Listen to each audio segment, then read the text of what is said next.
being a content creator, you're going to realize that you need to have a ton of videos, more videos than you could ever possibly think of. Mr. Beast famously says, do 100 videos and then you will start to see results. So one of the ways how you could make this very easier is to come up with a series like Steve Harvey's Family Feud or Charlemagne Donkey of the Day. Come up with a series that is able to generate an unlimited amount of ideas, but still remain relevant to your niche or interest. First thing that we normally cover across creating any type of thing in content creation, it's who are you creating this for? Their age or their interests, maybe where they're located, what stage of company growth they're at, what their income bracket is. All of these type of things create your target audience. You need to first know who that is for. Are they beginners? Are they experts? Who exactly is this for? Is it for high schoolers? Is it for college graduates? Is it for people who are just starting out in this category or niche? Is it people who just want to dabble? As well as you want to know which platform you're going to be placing this series on. If it is for YouTube and it is long form, then you know that you have to structure it in a different way than if you were doing it for Instagram and it's just for reels and being 90 seconds long. So all of these questions, you want to answer them first, and then you jump to the next section, which is all about the subject and your niche. What is the interest? What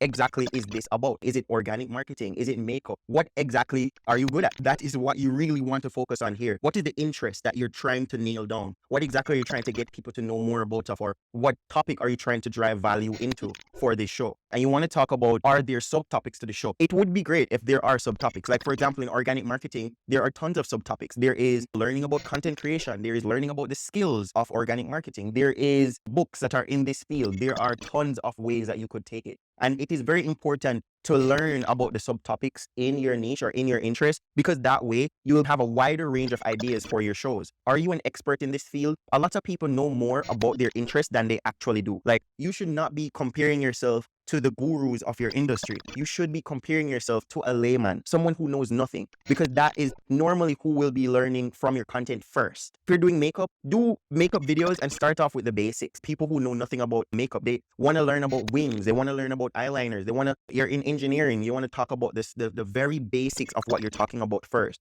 and share that, because the truth is you know more than the layman. Are there any type of unique perspectives that you can add to this entire topic? Because unique perspectives are normally gathered when you have like multiple skills in multiple different areas. So you're able to merge different skills and merge them into one. And then you're talking from a unique perspective that other people who aren't really educated in your field, or even if they are educated in your field, have never seen quite this mixture of skills or quite this mixture of talent. And they're interested in seeing how this manifests and how this works. And that is very interesting. So you need to map all these things out in this second section. The next section is all about your business. A lot of people, when they're doing content creation, it's either that they can't balance their business with content creation, or they can't balance content creation with their business, meaning that they are a content creator and they're not selling anything, or they're just doing content creation to gather followers and likes. Or you have the business owner who's all about his product and all he wants to do is sell. Now, the truth is you need to form a balance between the two. You need to understand how your business will play a part in this series or in this content creation pipeline that you're creating, really. And social media really should just be only the start of everything. The relationship that you have with your clients should be about building trust on social media. So you shouldn't try to sell too much. We talk about having the 80-20 ratio when it comes on to valuable content and promotional content to your audience. So you need to understand your business, and understand your business to a point where you're not selling to people. In fact, what you're doing is educating them about the different things that you do in your business without bringing up your business. For example, if you have a marketing company, you want to teach marketing and the different things that you do in your company, but not talk about your company or your services. Educate people. Let them learn about what you do. And that is how you will be able to get trust and have a deeper relationship with the people who are interested in working with you, because they're learning from you. You're educating your buyers. And that way you will also be able to have a better experience on the marketing and sales funnel along the line. So learn about your business and learn how to ingrain your business into the concept or into the series, and not do too much promotion. In fact, I would say do no promotion at all. Let it be fun, let it be valuable, and not be anything about selling something. Or because if you sell, that's all people are just going to be like, hey, all this guy wants is just money from me. When you give them value, give them laughter, give them an emotion to feel, give them something to take home, give them something to learn after they watch that video, give them a challenge to do something after they've watched your video. Make it be about that, but not be about making sales, really. This is about building trust and establishing a connection with these people. Maybe at the end of one of your shows, you're just like, hey guys, if you're interested in my services, XYZ, such, maybe after 100 videos, after 200 videos in your series, and you've established a good size audience, then you're able to maybe harvest some leads from that. But try your best not to sell in the early days when you're just setting things up. Now, the next step is to establish your content preference and your style. You want to know how you're going to be presenting executing this. Personally, I feel like if you're doing a series, you're doing content creation and you're doing it seriously, you should be doing video. You want to also be experimenting with different media types to give your audience the opportunity to absorb the information in different ways. Not all the time people will have the time to sit down and watch your videos. Sometimes they maybe just want to read it in a text format on Twitter. Maybe they want to read it as a thread. Maybe they want to just look at a simple, powerful sentence in an image on Instagram. You just put the information in different packages, but the main package that you should work on is in video. And when you're working on video, you should also be establishing your style. How do you want this to sound? How do you want this to come across? How do you want this to be presented production-wise? And for inspiration, look at other shows. I spoke about some shows earlier, but look at other type of series that people have done. 30 days with After Effects or 30 days with DaVinci Resolve. Look at different people doing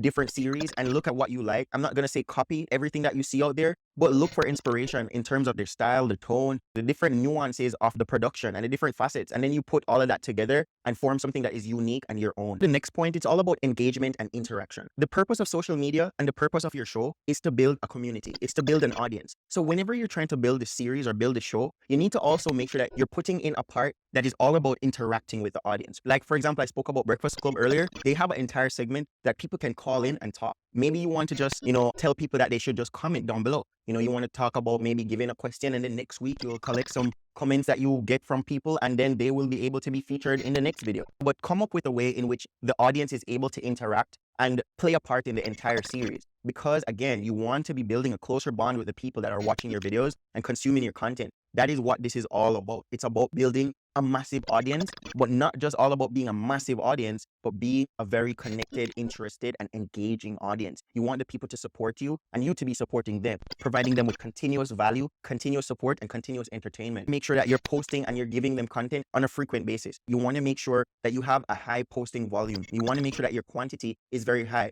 And maybe you have to sacrifice quality a little bit in the earlier days, but establishing quantity is very important. You want to also be testing out these shows. A lot of these series ideas that you're going to have after watching this video, you're going to realize like some of them are good and some of them aren't so good. You like a lot of them and you don't like some of them. You can eliminate the ones that you don't like. But the ones that you like, you don't want to just pick one show and then go ahead with it and then spend 2 years doing that show. You want to test out different shows, test out different things. And the way in which you want to test them out is by using an MVP, a minimum viable product, building the show at the bare minimum that it takes for that show to be presented and for people to understand what the concept is about and for them to gravitate to it and see if they actually like that show. So you don't want to spend too much time on quality and perfection. You want to make sure that you're putting it out there, testing it and seeing if people like it. If they do like it, then you're able to continue with that same frequency and increase the quality. And then once your quality is good again, you want to maybe increase your quantity even more if it is necessary. But it's all about volume and balancing volume with quality. The last one is all about the technical aspects of the show. I spoke about MVP. You don't want to spend too much money when setting things up, but maybe after things have been set up the right way and the people are engaging with it and they love it and they want more of it,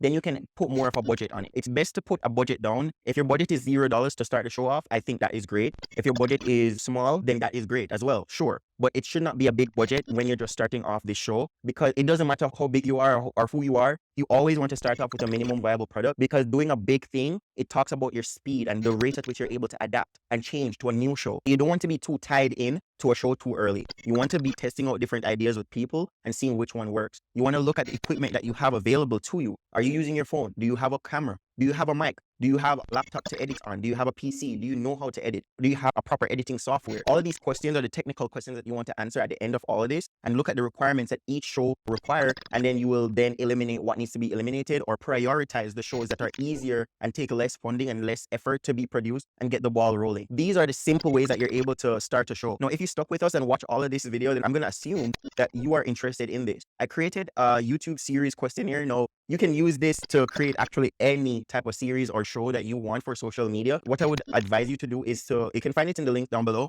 You can answer the questions as detailed as possible and then take the answers and the questions and paste them into ChatGPT and ask it to analyze the questionnaire. Once it has analyzed it, you want to ask it to create tons of different show ideas that are surrounding your niche and the information that you placed inside of the questionnaire. And then you will refine the results from there. Pick the one that you like and maybe add a twist to it and so forth. But play around with ideas and don't be afraid to test ideas. That's what this is all about. Content creation should be looked at more like how science works. So it's all about experimentation. And then from the results there, you will then build on those results and then run more experimentation. But it's a continuous stream of testing thumbnails, testing the content, testing the value, testing the call to action, and testing and moving on. I hope you guys create really good shows from all of this structure that we've created here. And let me know if there's anything you think I left out or would like to add value here. Thank you guys so much for watching.